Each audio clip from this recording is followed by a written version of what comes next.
శుభోదయం. నారు మంచి నోట ఓ మంచి మాట ఈ శీర్షికన మహాభారతంలో అంతు చిక్కని సైన్స్. అవునండి, ఈ రోజున ప్రతిదానికి నేటి యూత్ కుర్రకారంతా కూడా సాక్ష్యాధారాలతో సహా నిరూపించండి అంటున్నారు. ఏదడిగినా సరే సాక్ష్యం ఏది, ఎవిడెన్స్ ఏది అంటున్నారు. పాకులాడుతున్నారు. నేటి సైన్స్తో మనం ఆనాటి ఆ తరంలో కానీ ఏ తరంలో అయినా సరే ఏది జరిగినా సరే దానికి ఏది ఉదాహరణ ఏది మాకు కావాలి అని చెప్పి అంటుంటారు. అలాంటిదే మరి ఇప్పుడు వాళ్ళకి ఛాలెంజ్గా ఒక విసురుతున్నాము. మహాభారతంలోనే అంతు చిక్కని సైన్స్ ఉంది ఆ రోజుల్లో. మీకు తెలుసా? మరి మహాభారతం గురించి ఏం తెలుసు? మహాభారతం ఎవరు రాశారో చెప్పగలరా నేటి యూత్? రామాయణం ఎవరు రాశారో చెప్పగలరా? భాగవతం ఎవరు రాశారో చెప్పగలరా? భగవద్గీత ఎవరు రాశారో చెప్పగలరా? లేదండి. వ్యంగ్యంగా చూడటం, మన గ్రంథాలను వ్యంగ్యంగా చూడటం మృగ్యమైపోయిన ఈ రోజున. పూర్వకాలంలో తాతయ్యలు ముత్తాతలు ఉన్న సమయంలో ఒక ర్యాక్స్లో తాతయ్య తనకిష్టమైనవి, ముఖ్యంగా పంచకావ్యాలు ఉండేవి ఆ రోజుల్లో. పంచకావ్యాలు అనేవాడు. మహాభారతం, భాగవతం, రామాయణం, భగవద్గీత ఇలాంటి కావ్యాలు ఉండేవి, పంచకావ్యాల్లాగా. అవన్నీ కూడా ఉంటే అంత పరమ పవిత్రం. ఒక దేవుడి మందిరంలాగా పెట్టుకొని పూజించేవాడు పుస్తకాల్ని కూడా. ప్రతిరోజు తాతయ్య గ్రంథస్థం చేసేవారు. చదివిందే చదివేవాడు, కొటేషన్స్ అవన్నీ చూసుకునేవారు. ఈ రోజున తాతయ్యలు లేరు, నాన్నమ్మలు లేరు, ఆ గ్రంథాలు లేవు ఇళ్లలో. తాతయ్యల మీద గౌరవం ఉన్నంత వరకు సుపుత్రులు, కోడళ్ళు ఆ గ్రంథాలు అలా ఉంచారు. ఎప్పుడైతే తాతయ్యలు పరలోకానికి యాత్ర కట్టారో వెంటనే ఆ పుస్తకాలన్నీ తీసేసి సెకండ్ హ్యాండ్ పుస్తకాల షాప్కి వెళ్ళిపోయినాయి చాలా వరకు. మోస్ట్లీ అది నగ్న సత్యం. ఆ ప్లేస్లోకి వచ్చేటప్పటికి షోకేస్ బొమ్మలు, వీళ్ళకి వచ్చినటువంటి టోర్నమెంట్స్లో వచ్చినటువంటి బొమ్మలు, లేకపోతే గిఫ్ట్లు, రకరకాల ఐటమ్స్ అవన్నీ కూడా హాయిగా ఈ రోజున రీప్లేస్ అయిపోయి కూర్చుంటుంది. ఎవరిళ్లలోకి వెళ్ళి చూసినా సరే ఛాలెంజ్, పుస్తకాలు చూపించండి, ఏదైనా గ్రంథాలు కానీ అవన్నీ. కొంతమంది ఉన్నారు మహానుభావులు, 20% మంది లిటరేచర్ ఉన్నవాళ్ళు ఇంట్లో. వాళ్ళు అవి వాళ్ళు ఉన్నంత వరకే ఉంటుంది. అదైనా సరే వాళ్ళు వెళ్ళిపోయిన తర్వాత అవి సెకండ్ హ్యాండ్కో లేకపోతే ఎవరికో వాళ్ళకి ఇచ్చేస్తూ ఉంటారు. ఇది మామూలే, అయిపోయింది. తరాలు అంతరించిన కొద్దీ పుస్తకాలు అంతరించిపోతున్నాయి. సరే, ఇప్పుడు ఇంపార్టెంట్ మహాభారతంలో అంతు చిక్కని సైన్స్ గురించి చెప్పుకుంటున్నాం కదా. మహాభారతం వ్యాసుడు రచించి 5,000 సంవత్సరాలు అవుతోంది అని కొందరు చరిత్రకారులు చెప్తూ ఉంటారు. 5,000 సంవత్సరాలకు పూర్వం ప్రపంచంలో సంస్కృతం తప్ప వేరే భాష లేదు. ఇప్పటికీ వేరే ఎవ్వరికీ సాధ్యం కాని విధంగా గ్రంథాన్ని రచించడం మరి గొప్ప విషయం, ఛాలెంజ్. మహాభారతంలాగా ఇంతవరకు ఏ గ్రంథం రాలేదు. మహాభారతం మించిన ఇతిహాసం లేదు. అంత సాహిత్యం ఇంకోటి రాదు, రాలేదు, రాబోదు. ఇంతటి 5,000 సంవత్సరాల తర్వాత కూడా అంత గొప్ప సాహిత్యం వేరే ఏది రాకపోవటం మరి నిజంగా దాని యొక్క గొప్పతనం. భారతం అంటే గొప్ప చరిత్రను తెలియజేస్తుంది. ఇప్పటికీ అందరి సైన్స్ కనుక్కొని విషయాలను ఎన్నో మనకు మహాభారతం చెప్తుంది. సైన్స్ కూడా కనుక్కోలేని విషయాలు అవన్నీ కూడా. వాటిలో కొన్ని మాత్రమే క్లుప్తీకరిస్తాను నేను మీకోసం. మహాభారతంలోని ఆది పర్వంలో ఎన్నో అద్భుతాలు ఉన్నాయి. ముఖ్యంగా ధృతరాష్ట్రుడు, పాండురాజు పుట్టుక, వ్యాసుడు నియోగ ధర్మం ద్వారా అంబాలికలకు కనడం, దాసికి విదురుడు జన్మించటం. ఏంటండి ఇందులో ఏం విచిత్రం ఉందండి? నారుమంచి గారు ఆవేశంగా చెప్పేసేసారు అని అంటున్నారా? దాన్ని వివరిస్తా. ఇక్కడ ముగ్గురికి పుత్రులు జన్మించడం జరిగింది. మరి దీన్ని వ్యాసుడు ఎలా నిర్ణయం చేశాడో తెలుసా? దాని గురించి 1974లో అయోవా యూనివర్సిటీలో డొనాల్డ్ లాకే అనే ఇద్దరు శాస్త్రవేత్తలు దీనిపై పరిశోధన చేశారు. స్త్రీ పురుష సంభోగ సమయంలో వారి మానసిక స్థితి, మెంటల్ బ్యాలెన్స్, వారి మానసిక స్థితిలే బిడ్డ లింగాన్ని నిర్ణయిస్తాయని ప్రపంచానికి తెలియజేశాడు ఆయన. నేడు మనం వాడే స్పెర్మ్ డొనేషన్ ఆనాటి నియోగ పద్ధతి ఒకటే, రెండు కూడా ఒకటే. గాంధారి కుంతిపై అసూయతో తన గర్భంపై కొట్టుకోగా ఆ పిండం కింద పడిపోయింది. వ్యాసుడు వచ్చి ఆ పిండాన్ని 101 కుండల్లో ఆవు నెయ్యి నింపి ఒక పద్ధతి ద్వారా దాచి ఉంచాడు. గాంధారికి చెప్పాడు, అమ్మా ప్రతిరోజు వాటిని తాకు అని చెప్పాడు. అంటే తల్లి ప్రేమ స్పర్శ ద్వారా ఆ కుండలలోని పిండాలు బయట కూడా పెరిగాయి, కడుపులోనే కాదు. వీటిని నేటి ఆధునిక వైద్యులు 3 రకాలుగా విభజించారు.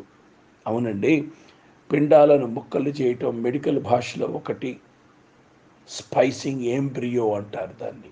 2, ఆర్టిఫిషియల్ యూటర్నస్, కృత్రిమ గర్భాన్ని పోలిన వాతావరణాన్ని నిర్మాణం చేయటం అంటారు దీన్ని. 3వది మదర్ టచ్, టెస్ట్ ట్యూబ్ బేబీలుగా పుట్టిన వారు వశిష్ఠుడు, అగస్త్యుడు, ద్రోణాచార్యుడు, కృతుడు, కృషి. అనగా ఆ రోజుల్లోనే స్త్రీ బీజం నుంచి అండకణాన్ని సేకరించి గర్భాశయం బయట చుట్టూ పోషకాల నుంచి వీర్య కణాలను వదలటం అనేది 5000 సంవత్సరాల క్రిందమే తెలుసు అంటే మరి ఆశ్చర్యమే కదా. ఏమండి డియర్ స్టూడెంట్స్, 5000 సంవత్సరాల క్రితమే తెలుసు అదంతా కూడా. మరి ద్రోణుణ్ణి కుంభ సంభవుడు అని అంటారు. అసలు తెలుసా మీకు ఆ విషయం? కుంభ సంభవుడు అంటే ఏంటనుకుంటున్నారు? కుండలో పుట్టినవాడు అని అర్థం. ఇక శిఖండి పాత్ర గురించి మనం ఆలోచిస్తే, ట్రాన్స్జెండర్, ట్రాన్స్సెక్సువల్ లింగ మార్పిడి, ఇంగ్లీష్లోనే చెప్తేనే మన వాళ్ళకి అర్థమవుతుంది, అందుకని చెప్పా. మహాభారతం కాలం నాటికే ఇది ఉంది. భీష్ముడిని చంపేందుకు అంబ శిఖండిగా మారింది. మొదటి ఆడపిల్లగా పుట్టి మగవాడి లక్షణాలు గల పాత్ర శిఖండి. ఇప్పుడు మనం చెప్పుకునేటువంటి ట్రాన్స్ సెక్సులిజం ఇప్పుడు సర్జరీలు కూడా చేసుకోవటం కూడా చూస్తున్నాం చాలామందిని. ఒక యక్షుడు ఆమెకు సైకాట్రిక్ ట్రీట్మెంట్ చేయటం జరిగింది. ఆడపిల్లగా పుట్టి పూర్తిగా మగవాడిలాగా మారటం అన్నమాట దాన్ని.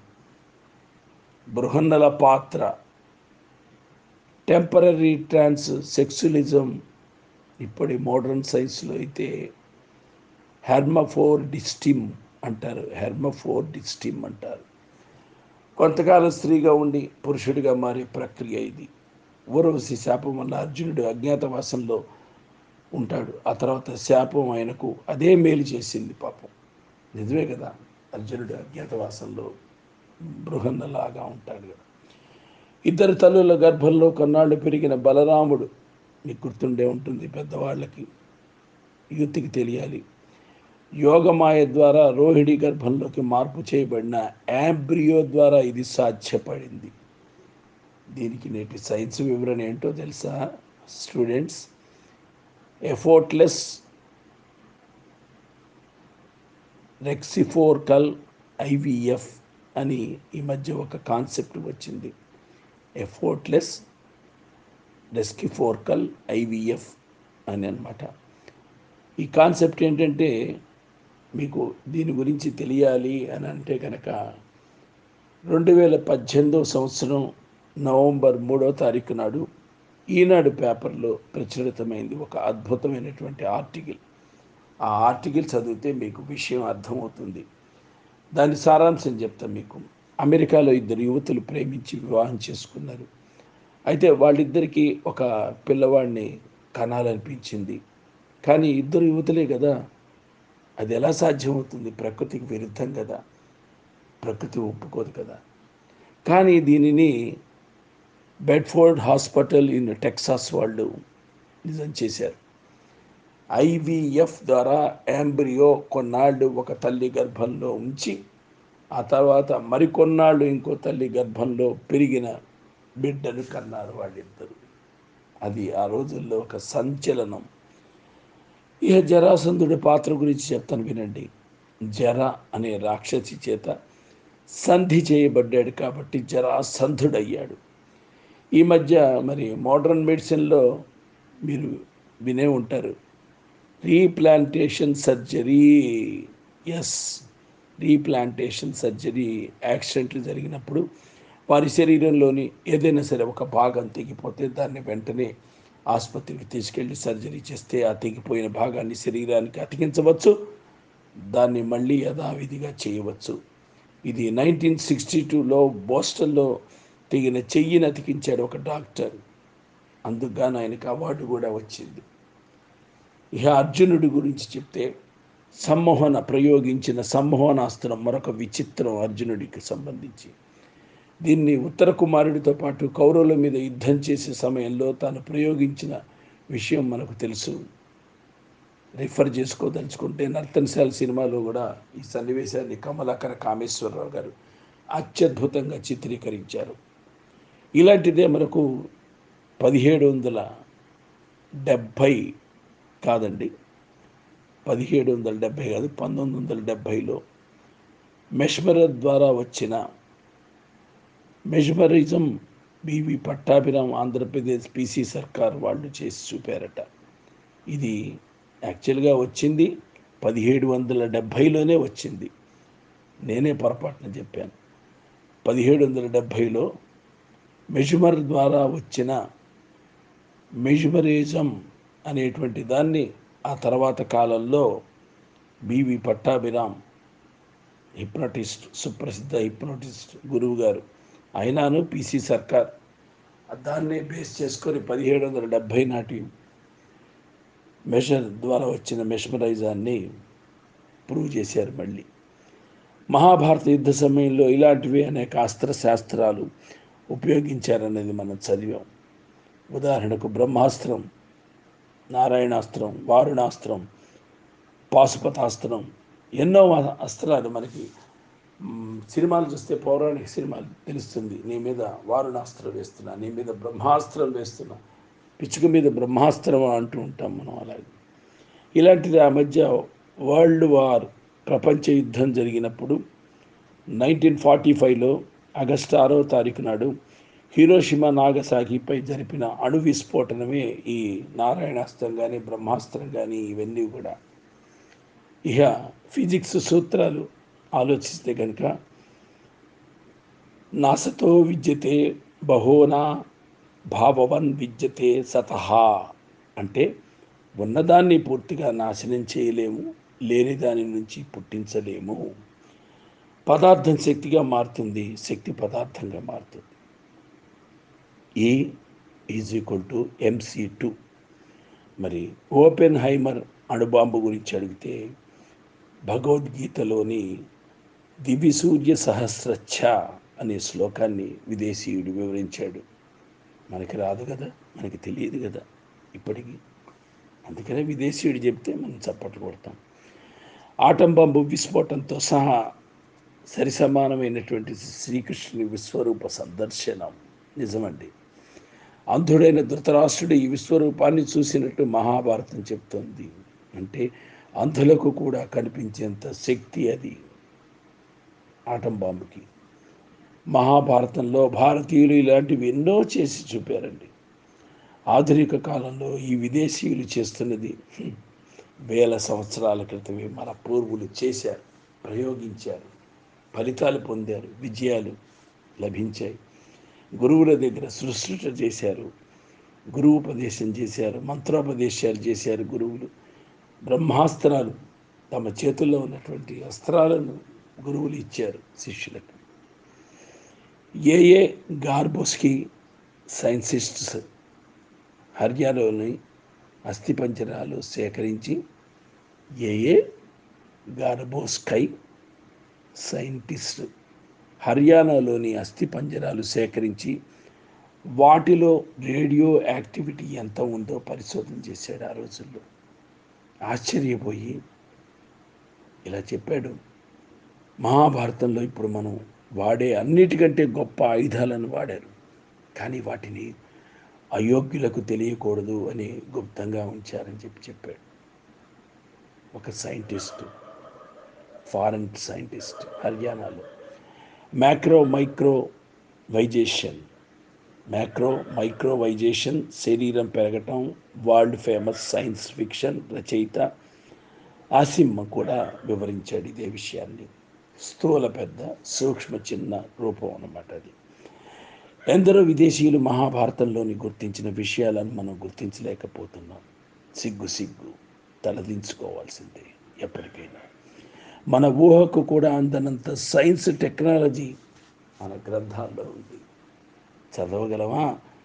ఈ రోజున పెద్ద పెద్ద గ్రంథాలయాలకు వెళ్ళి చూడగలమా? అక్కడ గ్రంథాలయం నిర్వహించే విధి నిర్వహణలో ఉండేటువంటి సిబ్బంది తప్ప ఎవ్వరుండవు. ఖాళీ సీట్లు ఉంటాయి, ఫ్యాన్లు తిరుగుతూ ఉంటాయి. ఆ పుస్తకాలు అట్లాగే ఉంటాయి నిక్షిప్తమని. గ్రంథాలయాలకు వెళ్ళే టైం కూడా ఉందా మనకి? ఇలాంటి విషయాలను తెలుసుకోలేని అజ్ఞానులు అసలు మహాభారతం ఏమిటి, మహాభారతంలో పురాణాల్లో ఏముందండి బాబు, అంతా ట్రాష్ ట్రాష్ ట్రాష్, పుక్కిటి పురాణాలు అని చెప్పి వ్యంగ్యంగా మాట్లాడుతున్నారు స్టూడెంట్స్. ఈ జనరేషను, మన తండ్రుల జనరేషను, తండ్రుల జనరేషన్ కూడా అలాగే మాట్లాడారు. ఇప్పుడు ఎలాంటి వారే పాశ్చాత్యులు చెప్తూ ఉంటే, పేపర్లలో వస్తూ ఉంటే నోళ్ళు వెళ్ళబెట్టి చూస్తున్నారు. ఇక్కడి నుంచి ఆబగా యూకేలకు పరిగెత్తి అక్కడేదో ఎడ్యుకేట్ చేసి అక్కడ నేర్చుకోవాలి గొప్ప గొప్ప విశేషాలు అని చెప్పి పరిగెడుతున్నారు కోర్సుల కోసం. అక్కడ ప్రొఫెసర్స్ చెప్పే విషయాల కోసం. ఆ ప్రొఫెసర్స్ అందరికీ ఇక్కడ నేర్చుకున్నవే ఇవన్నీ మన శాస్త్రాలు. మన దౌర్భాగ్యం ఏమిటంటే, మన పురాణ ఇతిహాసాలపైన పాశ్చాత్యులు పరిశోధనలు చేసి వాటిని మేమే నూతనంగా కనుక్కున్నాం అని నమ్మిస్తే మనం కూడా వారెవ్వా నిజమే కదా అని చెప్పి జేజేరు పలుకుతున్నాం. ఇప్పటికైనా సరే సోదరా, ఆలోచించు. భావితరాలకు మన పురాణ ఇతిహాసాల్లోని గొప్పతనాన్ని వివరిద్దాం. కానీ పురాణాలు ఎక్కడున్నాయి? మీ ఇంట్లో ఉన్నాయా? లేవు కదా. లైబ్రరీకి వెళ్ళగలవా? అసలు నిక్షిప్తం చేసి ఒక గ్రంథాలయాలు ప్రభుత్వమే ఒక నిక్షిప్తంగా చక్కగా హాయిగా సేకరించి అన్నిటినీ క్రోడీకరించి అన్నీ ఉంచితే ఎంత బాగుంటుందో అనిపిస్తూ ఉంటుంది. స్వస్తి. భవదీయుడు నారమించి.